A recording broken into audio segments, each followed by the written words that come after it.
नमस्कार, live series के night bulletin दिन भर बिहार में आपका स्वागत है। खबरों की शुरुआत करेंगे, लेकिन उससे पहले एक नजर डालते हैं आज की सुर्खियों पर।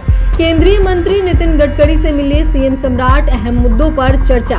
राबड़ी देवी ने आवास खाली करने के लिए मांगा और समय। निशांत कुमार का ऐलान, अस्पतालों में छापेमारी जारी रहेगी। सांसद सुधाकर सिंह ने टेंडर घोटाले में कई आईएएस पर लगाया आरोप।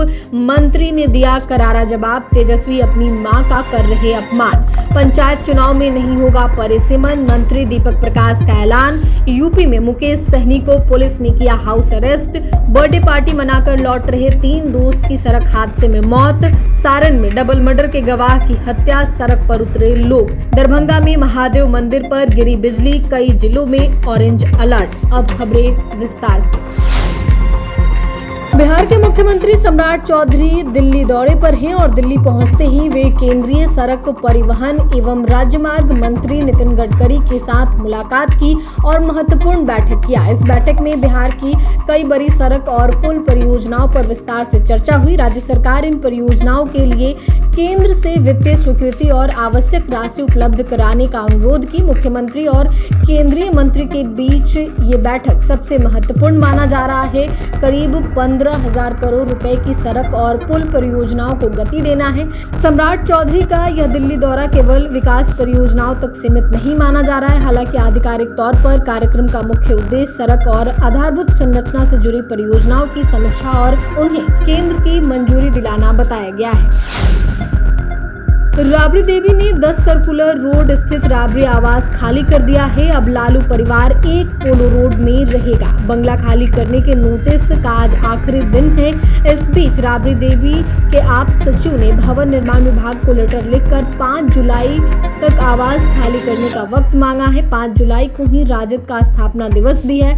पूर्व सीएम राबड़ी देवी की ओर से जो भवन निर्माण विभाग को चिट्ठी लिखी गई है, उसमें कहा गया है कि विभाग की तरफ से जो 4 रजिस्टर उपलब्ध नहीं कराया जा सका है, इस रजिस्टर में उन सभी सामानों की लिस्ट दर्ज है जिन्हें इस बंगले में शिफ्ट होते वक्त राबड़ी देवी को उपलब्ध कराया गया था। ये चार्ज रजिस्टर राबड़ी देवी को साल 2006 में उपलब्ध कराया गया था। राबड़ी देवी ने इस लेटर के जरिए चार्ज रजिस्टर दोबारा से उपलब्ध कराने की मांग की है ताकि सामानों के मिलान में किसी तरह का कंफ्यूजन ना हो। स्वास्थ्य मंत्री निशांत कुमार ने अपने नए सरकारी आवास 5 देश रत्न मार्ग में गृह प्रवेश के अवसर पर भगवान सत्यनारायण की पूजा अर्चना की।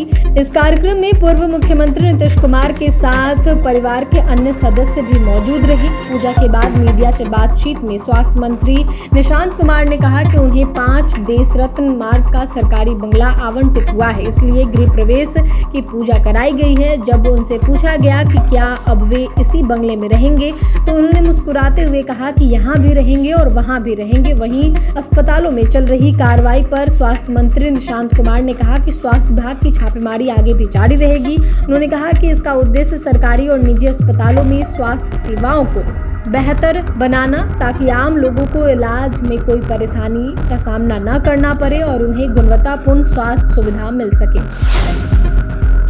आरजेडी सांसद सुधाकर सिंह ने पटना में प्रेस कॉन्फ्रेंस कर यशस्वी टेंडर मामले को लेकर बिहार सरकार और कई वरिष्ठ प्रशासनिक अधिकारियों पर गंभीर आरोप लगाए हैं। उन्होंने आईएएस अधिकारी आनंद किशोर समेत 9 आईएएस अधिकारियों को निशाने पर लेते हुए पूरे मामले की अदालत की निगरानी में जांच की मांग की है। सुधाकर सिंह ने आरोप लगाया है कि बिहार में शिक्षा विभाग में घोटाले की शुरुआत आनंद किशोर के कार्यकाल में हुई। उनका दावा है कि पिछले 10 वर्षों में आयोजित विभिन्न प्रतियोगी परीक्षाओं में लगातार अनियमितताएं हुई है। उन्होंने कहा है कि बिहार में पहले टॉपर घोटाला हुआ था और इस बार भी उसी तरह की गड़बड़ियां सामने आई हैं। सुधाकर सिंह ने मुख्यमंत्री के प्रधान सचिव दीपक कुमार पर भी आरोप लगाया है। उनके संरक्षण में आनंद किशोर कथित घोटाले को अंजाम दे रहे हैं।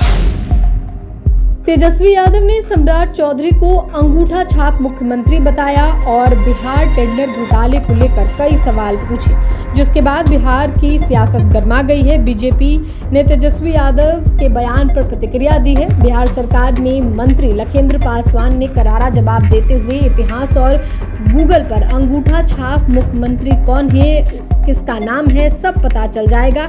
राबड़ी देवी बिहार की अंगूठा छाप सीएम थी।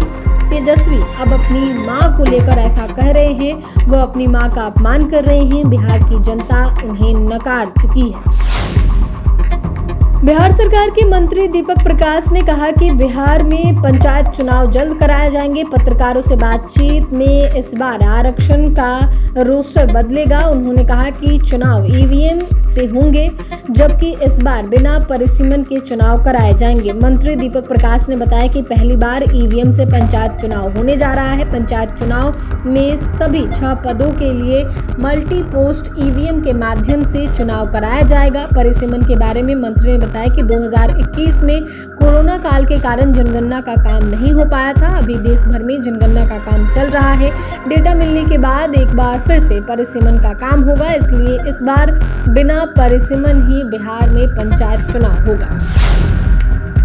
वीआईपी के सुप्रीमो मुकेश सहनी को पुलिस ने हाउस अरेस्ट कर लिया है। साथ ही शाहजहांपुर जाने पर पाबंदी लगाने पर उन्होंने कहा कि लोकतंत्र पर हमला किया। मुकेश सहनी ने उत्तर प्रदेश सरकार और प्रशासन पर अन्य गंभीर आरोप भी लगाए हैं। मुकेश सहनी ने कहा कि उन्हें शाहजहांपुर और अन्य जनपदों में प्रस्तावित दौरों से रोकना यह अघोषित आपातकाल जैसी स्थिति को दर्शाता है। पार्टी की ओर से जारी बयान में कहा गया है कि पुलिस अधीक्षक शाहजहांपुर के लेटर के आधार पर यह निर्देश दिया गया है कि मुकेश सहनी के जनपद भ्रमण से कानून व्यवस्था और सामाजिक सौहार्द प्रभावित होने की आशंका है, जिसके चलते उन्हें लखनऊ में ही रोके जाने की बात कही गई है और उनका आवागमन पर निगरानी रखने का निर्देश दिया गया है।